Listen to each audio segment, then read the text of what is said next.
I never thought my life could unravel in a single afternoon, standing in the dim light of my crumbling Victorian home, surrounded by the ghosts of a marriage long faded. I'm Jessica, trapped in a silence so thick it suffocates, where every creak of the floorboards echoes the emptiness between me and Ethan, my husband of 20 years. Today, though, something shattered that stillness. An unexpected encounter that ignited a fire I thought had died, pulling me into a moment of raw, reckless abandon. But as the heat of that forbidden rush still lingers on my skin, a chilling realization creeps in, and I'm left trembling with a question that could destroy everything. What if this was never an accident? Picture this. I'm standing at the edge of my kitchen, the cold tile biting into my bare feet, as I trace the rim of a chipped coffee mug with a trembling finger. The world outside is a canvas of gray, the kind of gray that seeps into your bones and makes you question if color ever existed. My name is Jessica, and at 45, I'm not sure if I'm living or just existing in this sprawling Victorian house on the outskirts of Portland, Oregon. The pine trees surrounding us stand like silent sentinels, guarding secrets I'm not sure I want to uncover. The gravel road leading to our door is a forgotten path, rarely disturbed by the hum of tires or the crunch of footsteps. Inside, the house is too vast for just two souls, its creaking floorboards and empty rooms amplifying a silence so thick it feels like a living thing. A third presence sharing our space. I glance around at the faded wallpaper peeling at the edges, at the dusty chandelier that hasn't sparkled in years, and I can't help but see my marriage reflected in every neglected corner. Ethan and we're like a photo album left on a high shelf, once bursting with vivid snapshots of joy, now yellowed and untouched. I can still taste the memory of our honeymoon in Napa Valley, the way the wine stained our lips under a starlit sky, our laughter mingling with the rustle of grapevines. We'd stay up until dawn, tangled in each other's warmth, whispering dreams of forever in ways that made the night blush with unspoken promises. Now, though, we sleep in separate bedrooms, the space between us wider than the hallway that divides our doors. Meals are a solitary affair, eaten in front of the flickering glow of the TV, the clink of forks against plates the only conversation we share. I catch my reflection in the window pane, and it's like staring at a stranger. My auburn hair, once a fiery cascade, now hangs to my shoulders, streaked with gray like ash after a wildfire. My hazel eyes are tired, shadowed by years of unspoken words, and my frame has softened, carrying the weight of time and quiet despair. Ethan, my husband of 20 years, isn't the man I remember either. At 48, he's tall and wiry, his salt and pepper hair thinning at the crown, his face etched with lines from the stress of crunching numbers as an accountant. His quiet demeanor used to feel like a comforting blanket. Now it's a wall I can't scale. He's more roommate than partner, passing through our shared space with a nod or a grunt, lost in routines that don't include me. Loneliness has become my closest companion. I've started talking to myself just to hear a voice, murmuring half-thoughts about the weather or the groceries, as if someone might answer. The silence in this house is suffocating, pressing against me until I feel like I might scream just to shatter it. I wander through these empty rooms, past the nursery, and wake to the familiar emptiness of the bed beside me. The sheets cold and undisturbed, Ethan's already gone. The faint rumble of his car fading into the early morning mist, long before my eyes even flutter open. I lie there for a moment, staring at the ceiling, the weight of another uneventful day pressing down on me before I've even swung my legs over the side. With a sigh, I shuffle to the kitchen, my bare feet slapping against the chilly tiles. I grab my old chipped mug, the one with the faded sunflower pattern, and pour myself a cup of coffee. The bitter aroma fills the air, a small comfort as I sip it slowly, leaning against the counter. I glance at the sink, a single plate and fork from last night's solitary dinner staring back at me. I rinse them off, more out of habit than necessity, then move to the table where yesterday's crossword puzzle sits, taunting me with the same empty squares I couldn't fill. I trace the pencil over the clues, but my mind's not in it.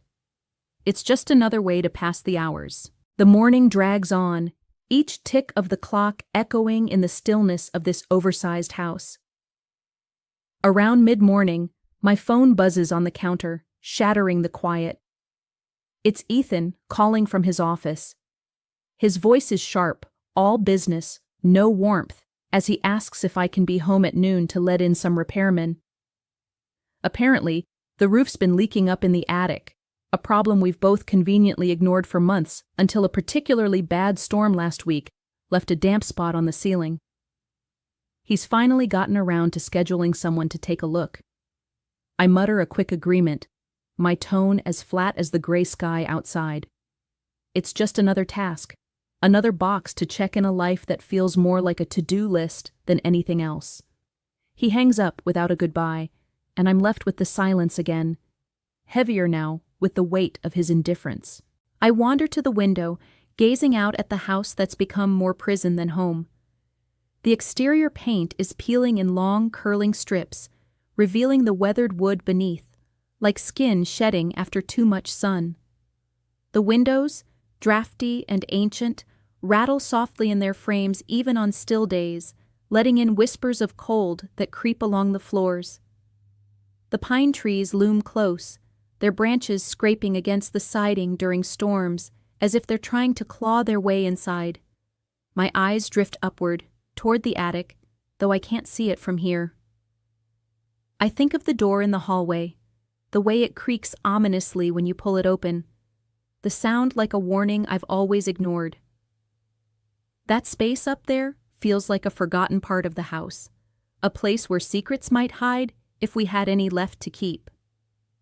I shake off the thought, turning back to the kitchen, wiping down counters that are already spotless just to keep my hands busy. As noon creeps closer, I'm still standing in the kitchen, the clock ticking past noon, when I hear the crunch of gravel outside. My heart gives a little jump, not out of excitement, but from the sheer disruption of the stillness. I smooth my hands over my worn apron, suddenly self-conscious, and move to the door just as the bell chimes. 3 men stand there, tool belts slung low on their hips, their presence filling the porch with a raw, earthy energy that feels foreign in this lifeless house. I nod, stepping aside to let them in, muttering something about the attic leak as their heavy boots track faint dirt across my freshly mopped floor. The air shifts, carrying the scent of sawdust and sweat, mingling with the lingering bitterness of coffee. I retreat to the kitchen, needing something to do with my hands, and start pouring coffee into mismatched mugs. The dark liquid steams as it fills each one, the aroma of roasted beans a sharp contrast to the musky undertones drifting from the hallway where the men are setting up. I hear their low voices, the clatter of tools, and then the thud of boots as they come down for a break. My stomach tightens as I turn, holding out the tray of mugs with a smile that feels more nervous than welcoming. They accept silently, but their eyes linger on me, heavy and unreadable, longer than I'm used to. I feel exposed, like they're seeing something I've hidden even from myself. The first man, a rugged blonde with calloused hands that look like they've wrestled with the world, steps closer as he takes his mug. A faint scar runs across his cheek, jagged and pale against his tanned skin, and I can't help but wonder what story it tells. He stands too near, his presence a wall of heat, and I catch the faint scent of pine and toil on him. The second man, with skin like rich earth and deep brown eyes that seem to pierce straight through to my core, moves with a slow, deliberate grace. His gaze is steady, almost knowing, as he reaches for his coffee, and I feel my breath hitch under the weight of it. The third, lean and wiry, carries a quiet intensity that unnerves me most of all. His eyes flicker to my hands as if he's noticed how they tremble slightly, how they seem empty of the life they once held, and I curl my fingers instinctively to hide whatever he's searching for. I turn to the sink, needing to escape those stares, and start rinsing a spoon under the cold water. The clink of metal against porcelain is the only sound for a moment, until I sense someone behind me. It's the blond man, his shadow falling over me, his breath warm against the back of my neck. My skin prickles as he reaches out, his rough fingers brushing a strand of my hair. His voice is low, a whisper that sends a shiver down my spine. "Your hair is incredibly soft," he murmurs, and my heart slams against my ribs, a fierce, forgotten rhythm I haven't felt in years. I freeze, unable to move, unable to speak, the spoon slipping from my grasp into the sink with a dull clatter. Then the second man passes by, his presence a slow current of heat as his hand brushes my waist, deliberate and lingering. It's a touch that ignites something deep within me, a warmth I thought had long since turned to ash. My breath comes deeper, heavier, the air in the kitchen thickening with something I can't name, something dangerous and alive. I turn my head slightly, catching the glint in the blond man's eyes, the subtle nod from the second, and the third man's quiet watchfulness from the corner. Low murmurs ripple between them, suggestive tones that weave through the space like a current, pulling me under. I should step away, should say something to break this spell. But instead, I feel myself leaning into it, drawn by a reckless abandon I didn't know I still possessed. We move to the living room, the cold hardwood floor beneath us, surrounded by drop cloths and scattered tools. The air is heavy with the scent of paint and dust, but all I can feel is the heat of their nearness. The unspoken invitation in their glances is undeniable. I'm on the floor now, my knees pressed into the cold hardwood of the living room, my clothes rumpled and out of place, a stark contrast to the orderly life I've clung to for so long. My breath is ragged, my heart pounding so hard I can feel it in my throat. The three men step back, their heavy boots scuffing against the drop cloths, their expressions unreadable, stone masks that give nothing away. Sweat clings to my skin, and I'm caught in a whirlwind of shame and exhilaration, the kind of storm I haven't felt in decades. The air is thick, charged with the aftermath of what just unfolded, a moment of raw, unspoken connection that I can't fully grasp or justify. It's as if I've stepped outside myself, watching a stranger wear my skin, act on impulses I buried long ago. Then I hear it, a sound so familiar it cuts through the haze like a blade. That cough, dry and sharp, the one I've heard over countless breakfasts, late-night conversations, or quiet moments by the fire. It's Ethan. My stomach drops, a sickening lurch, as if the floor beneath me has vanished. I turn my head slowly, almost afraid of what I'll see, and there he is, standing halfway down the stairs. The dim light from the window spills over him, casting long shadows across his face, illuminating the hard lines of his jaw and the glint in his eyes. He's holding something in his hand, a small digital camera, its red recording light blinking like a silent accusation, a tiny eye that's seen too much. My mind races, a frantic scramble of questions. How long has he been there? Did he witness every second of my unraveling? Did he see the way I let myself go, caught in a tide I couldn't or wouldn't resist? I brace myself for the storm I expect to come. Rage, shouting, maybe even something worse. I've seen Ethan angry before, the way his voice can turn to ice, the way his hands clench when he's pushed too far. But there's none of that now. Instead, his face is calm, eerily so, a faint smirk curling at the corner of his mouth. It's not anger I see. It's something closer to satisfaction, a quiet triumph that sends a chill down my spine. The men behind me don't react, don't flinch or speak. Their silence feels rehearsed, as if they've been waiting for this exact moment, as if they knew he was there all along. A jolt of realization hits me, sharp and cold. Something's wrong. Something's been orchestrated here, and I'm the last to know the script. Ethan descends the last few steps, his loafers clicking against the wooden stairs with a deliberate rhythm, each sound a hammer against my nerves. He stops just a few feet away, close enough that I can smell the faint trace of his cologne, the same one he's worn for years, now laced with something unfamiliar, something darker. He looks down at me, his gaze steady, almost clinical, then glances at the camera in his hand. The red light keeps blinking, a relentless witness to my humiliation. When he speaks, his voice is low, steady, devoid of the emotion I expected. I've been planning this for a while, Jessica. I wanted to see if you're still alive. His words hit me like a physical blow, knocking the air from my lungs. Planning this? What does he mean? My mind reels, trying to piece together the fragments of this moment, but nothing fits. Confusion wars with the shame already burning through me, a toxic mix that leaves me dizzy. I open my mouth to speak, to apologize, to explain, to beg for understanding, anything to fill the suffocating silence. But no words come. My throat is tight, my tongue heavy, as if my body refuses to let me defend what I've done. I'm frozen, trapped under the weight of his stare, waiting for whatever comes next.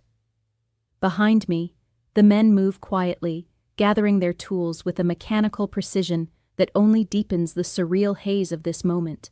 Their silence is deafening, a void that amplifies every creak of the house.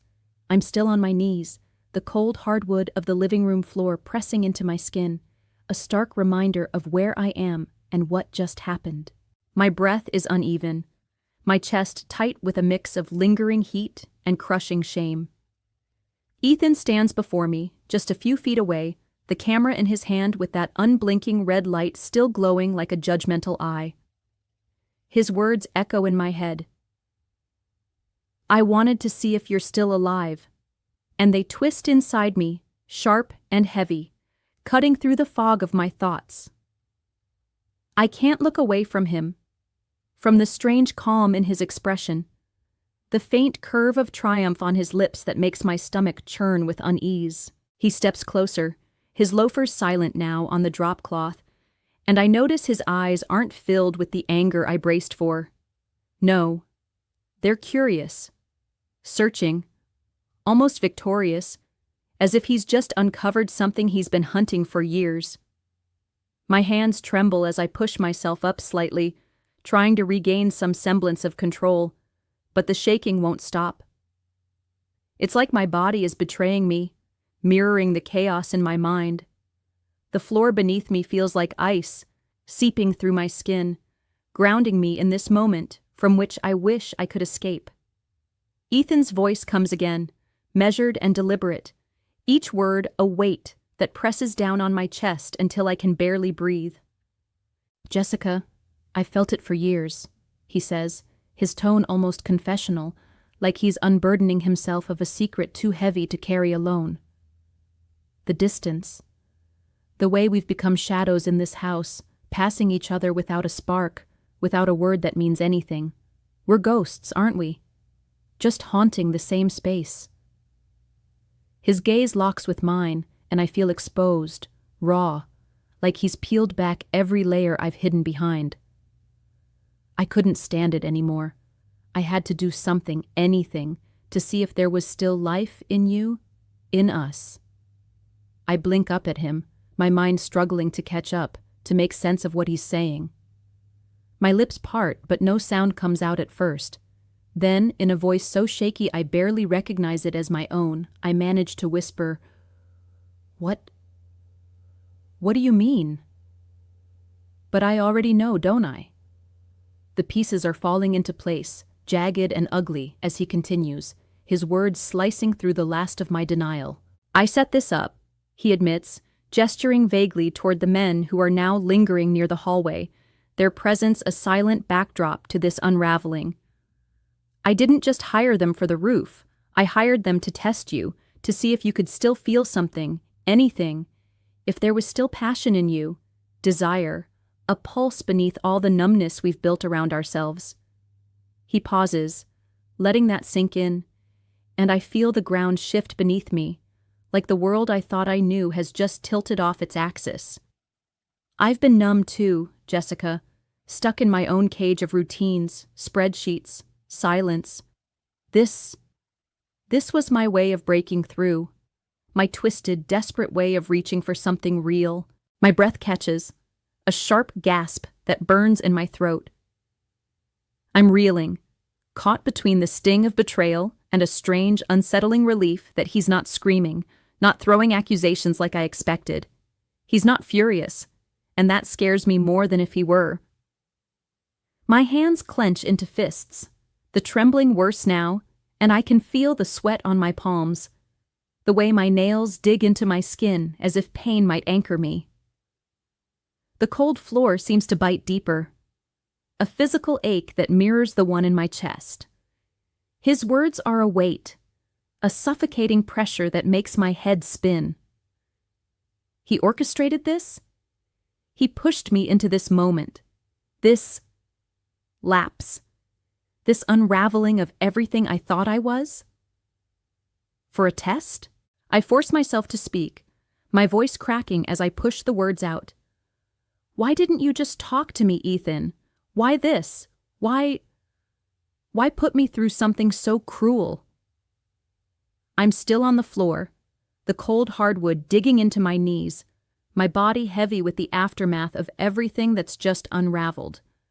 My voice hangs in the air, broken and raw from the question I forced out, asking Ethan why he chose this path, why he crafted such a brutal test instead of reaching for me with words. He doesn't answer right away.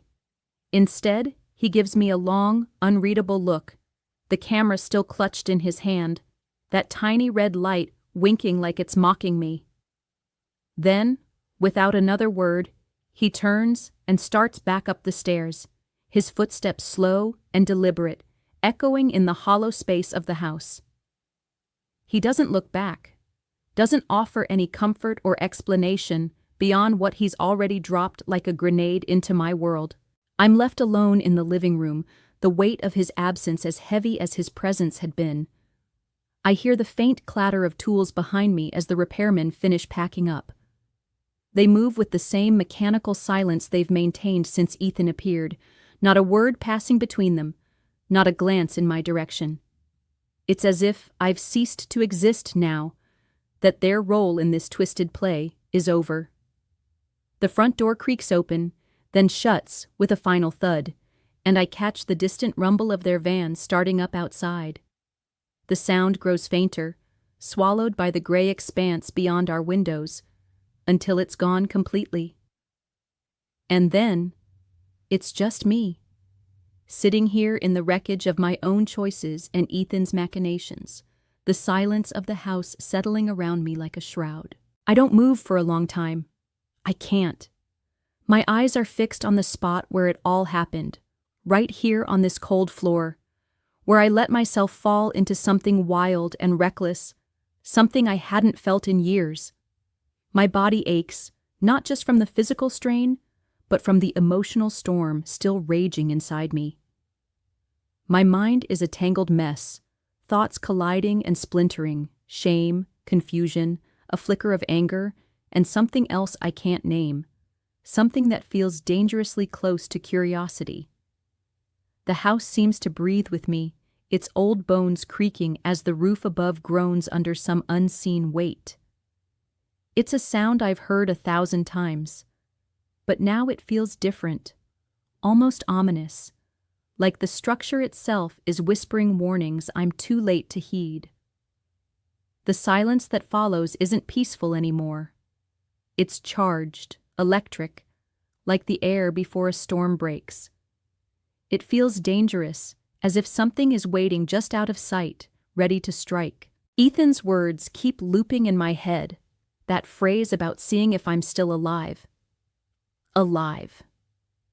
Is that what this was? A jolt to wake me from the numbness I've been drowning in for so long. I can still feel the heat of those moments, the rush that coursed through me when I let go of restraint, when I surrendered to a pull I hadn't known I still craved. But was it life? Or was it a trap? A Pandora's box I've cracked open, with no way to seal it shut again? I don't know if I'm furious with Ethan for orchestrating this betrayal, for manipulating me into such a vulnerable state, or if there's a part of me, small, buried, but undeniable, that's grateful for the spark, however twisted its source. Do I want to storm upstairs and demand answers, pack a bag and leave this haunted house behind? Or do I want to dive deeper into whatever game he's playing, to see where this dark path leads? My heart thuds unevenly as I wrestle with the question, each beat a reminder of the chaos he's unleashed. Finally, I push myself up from the floor, my legs shaky as I stand.